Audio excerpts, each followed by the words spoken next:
ګوره ها بالکل ما ته ګوره زما موبایل سکرین دی کنه ډیر زبردست یو ډیر بهترین ټریک ده هم پر موبایل کې نه ها ګوره د اس اپلیکیشن وغیرہ ضرورت ته پکې نشته ډاونلوډ کولو ضرورت ته پکې نشته ګوره بالکل زما سره موبایل کې زما موبایل سکرین دی کنه دی نه زه وته ما دلته کې په دې ځل لاک لګوم ګوره هاوس خپل پر موبایل باندې او دغه کولاوم داسې ګوره دا ما کولاو کو کنه اوس په دې کې ګوره دلته لاک کولاوم صحیح شو اوس دې ځکه د لاک کولاوم ما ته زما لاک نه دی یاد ګوره ما ته مطلب د لاک پته نشته کنه چې زما د موبایل لاک څنګه لرم زه به چلو کوم زه به کته سم ایمرجنسي ښکاري په دې ایمرجنسي باندې کلیک کوم یو پیرا دلته کې پر هغه لیکل ایمرجنسي انفارمیشن ګوره ها ویډیو سکپ نیگیټیو زبردست ټریک ته هم ګوره یو پیر کلیک کوم په دوی پیر چې کلیک کوم کنه نو زبا دلته راو دې مخ ته راوړل چې دې مخ ته راشم دلته کې دا مال نمبر راکړل یار دا د نمبر دي دا مال دې کې دا نمبر راکړل دا سره پر راکړل ګوره کچرته تاسو موبایل چې تاسو نو کور پاتې شي او تاسو کور ور زبردست یا ایمرجنسي کار یا مطلب ضروري کاری کنه او هغه چې دینو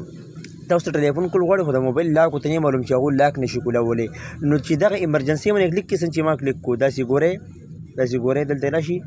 داسې دې بره کړي او په دې ایمرجنسي یو پیر کلیک کړي او دلته کې برای کلیک کړئ ایمرجنسي انفارمیشن په دې داسې یو پیر کلیک کړئ دویم پیر کلیک کړئ نو دې نمبر ته راوړي دې نو اوس هغه کال کولی شي مطلب لاک تی نه کولی خو ته کار کولی شي کوم ضروري ایمرجنسي کاري خبره اتري هغه دې ځای نه کولی شي په دې کې به تاسو خپل پلار یا خپل ورور یا خپل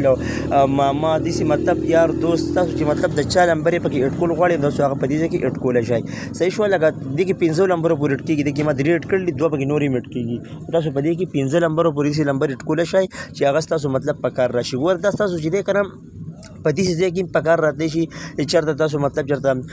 خدا نه تاسو سټډن وکړئ په روډ باندې تاسو چې دی موبایل تاسو نه پرېوځي نو هلته یې که ستاسو موبایل څوک راوالي که نه او هغو ته ستاسو موبایل باندې لاک لګېدلی هر څوک لاک لګوي پیټن لاک پرې لګېدلی یا پیرس لاک لګېدلی چې هغو که داسې لاک بره کړي او لاک پرې لګېدلی یار چې تاسو کور ولله اطلاع ورکړي چې خدا نه خواسته پلاني سټډن کړلی نو هغه به څه کوي په دې ایمرجنسي چې کلیک کړي داسې او دلته کې بره په دې ایمرجنسي انفارمیشن یو پرې کلیک کړي په دویم پرې کلیک کړي نو دلته کې دې نمبر ته راوړي دې سره به هغه کال وکړي دې نه نمبر کال کېږي چې یار اطلاع به ورکړي چې بهی دا کار شی تاسو ځان دلته کې په ټایم باندې تاسو ځان راورسوئ نو لکه مطلب موبایل لاک کولول ته پکې ضرورت نشته صحیح شوه او دا نمبر یې اډ کېږي د کوم ځای نه ګوره ښه دا اوس تا موبایل لاک کولومه زه تاسو ته ښیم چې دا نمبر د کوم ځای نه اډ کېږي تاسو په خپل موبایل کې ورشه ټول نه مخکې سیټینګ ته په سیټینګ کې بدلته کې تاسو دلته کته یو آپشن دی په دې سیټینګ کې آی دی سیفټي اینډ ایمرجنسي دی لیکلی دا وګوره محمد تاسو ته ښکاري که دا ستاسو سره موبایل کې مطلب ټول موبایل سیټینګ خو یو شان نه وي که نه مطلب جدا جدا سیټینګونه وي که نه که دا سیټینګ تاسو دې ځای کې نه و نو تاسو به دلته کې به ولیکئ دې ځای کې به ولیکئ په دې سرچ کې به ولیکئ د موبایل چې کوم سیټینګ دی په دې سرچ کې به تاسو ولیکئ دې ځای کې ایمرجنسي دی ایمرجنسي به تاسو ولیکئ نو تاسو ته به ځای کې په دې اولني سر باندې راوړي ایمرجنسي انفارمیشن بر سر کې وګوره په دې تاسو کلیک کړئ پوه شوې چې په دې تاسو داسې کلیک کړو نو تاسو به دې مخ ته هغه نمبر یې دی دلته به راوړئ نو په دې کې تاسو دلته کې اډ کولی هم شئ دلته دا لیکلی اډ کانټیکټ صحیح شوه په دې به تاسو کلیک کړئ دلته کې زه بل یو نمبر اډ کوم ګوره ښه هسې تاسو ته ښیم دې کې به زه یو مثال په طور دا یو نمبر اډ کړم صحیح شوه دې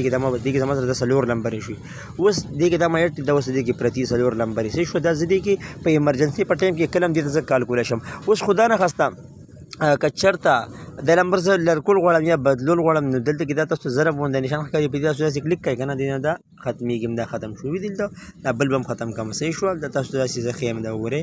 دې کې بیا هم زه اډ کولی شم دې نه دا ختمېږي او لګېږي دواړه صحیح شوه نو دغه طریقه ومه یار دا یو اهم ټریک دی مې تاسو ته هم ښیم ستاسو په خپل موبایل کې تاسو دا طریقه وکړئ دغه نمبر یې پرې ګډ کړئ دا ستاسو په هر ځای کې په کار راتلی شي که ویډیو مو خوښ شوي د ملګرو سره ضرور شیر کړئ او داسې ویډیوګانو لپاره جاوید رحمان افیان سره ضرور فالو کړئ او دا ویډیو د ملګرو سره ضرور شیر کړئ